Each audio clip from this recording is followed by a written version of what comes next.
And I want to explain a little bit about what the purpose of baptism is. And then I'm going to challenge anyone here who has made a commitment of their life to follow Jesus Christ and you've not been baptized. I am not of the persuasion that baptism, water baptism, is necessary to be saved. I don't believe that's true. I don't think it can be found in the scriptures. But I do believe once you come to faith in Jesus Christ, it is mandatory that you are baptized. Because Paul in Romans 6, talking about this going from death to life, he actually makes a comparison, draws a comparison between Jesus Christ and us. Romans 6 says that Jesus, he was buried in the dirt. And when he came back to life, he was completely different.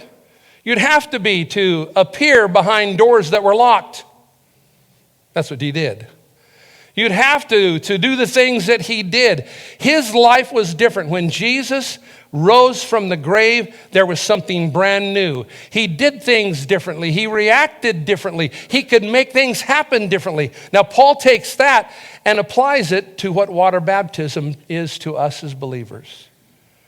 Because Paul develops this thought.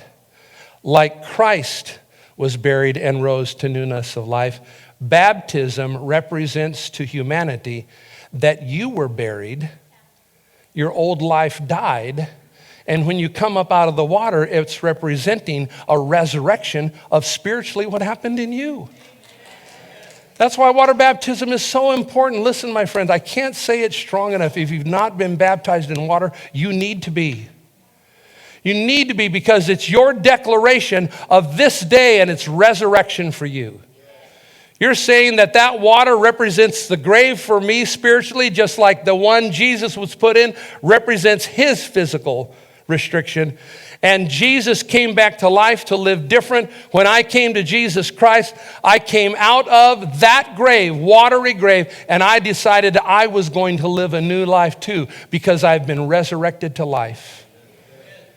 The celebration of resurrection is indeed what will happen, but the resurrection is also what has already happened in you who have believed in Jesus.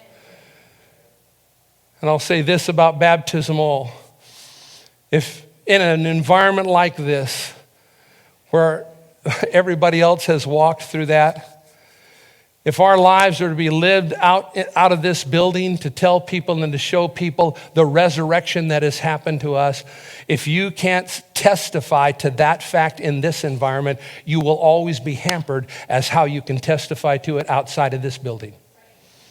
It's our testimony.